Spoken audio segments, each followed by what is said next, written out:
Hello అండి. ఎంతో టేస్టీగా ఉండే క్యారెట్ హల్వా ఎలా ప్రిపేర్ చేసుకోవాలో చూపిస్తామండి. నేనైతే 1 కిలోకి అబో క్యారెట్ తీసుకున్నానండి. దీన్ని నీట్గా శుభ్రం చేసి పెట్టుకున్నాను. చాలామంది కుక్కర్లో బాయిల్ చేసుకొని క్యారెట్ హల్వా చేస్తారండి.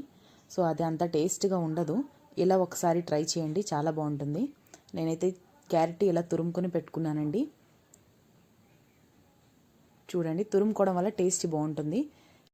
3 స్పూన్లు నెయ్యి తీసుకున్నానండి, కొంచెం డ్రై ఫ్రూట్స్, ఇంకా 1.5 లీటర్ మిల్క్, ఇంకా కొంచెం బెల్లం తురుము, 1 కప్పు బెల్లం తురుము అండి, 3 ఇలాచీలండి. ఇప్పుడు ప్యాన్ పెట్టుకొని ప్యాన్ హీట్ అయిందో లేదో చూసుకొని దీంట్లో కొంచెం నెయ్యిని యాడ్ చేసుకుందామండి.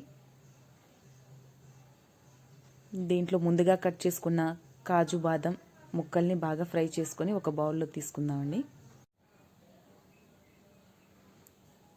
అదే నేతిలో నెక్స్ట్ వచ్చి క్యారెట్ తురుము యాడ్ చేసుకోవాలి. దీంట్లో క్యారెట్ తురుము వేసుకొని కొంచెం సాల్ట్ వేసుకొని దీన్ని బాగా ఫ్రై చేసుకోవాలండి. వాటర్ అనేది మొత్తం ఇంకిపోయేదాకా ఫ్రై చేయాలి. చూసారు కదండి, క్యారెట్ తురుము అనేది ఇలా పొడి పొడిగా వచ్చేలాగా ఉండాలండి.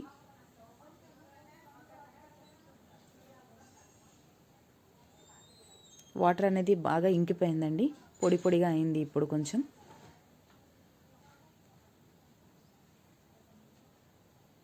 దీంట్లో మనం ముందుగా 1.5 లీటర్ మిల్క్ని 1/2 లీటర్ అయ్యేదాకా మరిగించి పెట్టుకున్నామండి. దాన్ని కొంచెం కొంచెం యాడ్ చేసుకోవాలి.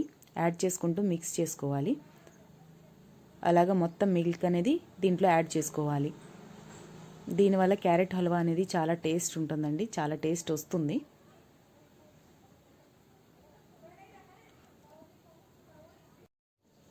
ఈ పాలల్లో కాసేపు ఫ్రై చేసుకోవాలండి. క్యారెట్ అనేది బాగా ఉడకాలి, దానివల్ల టేస్ట్ అనేది బాగా పెరుగుతుంది.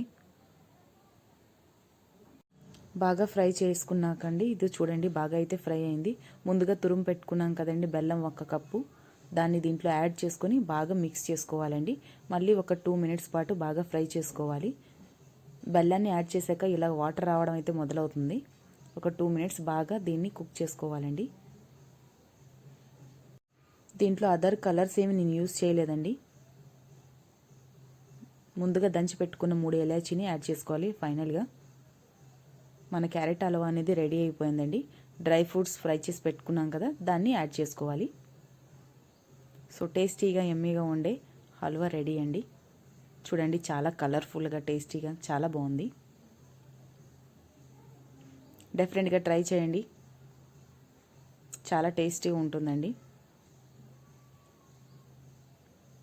Thank you so much.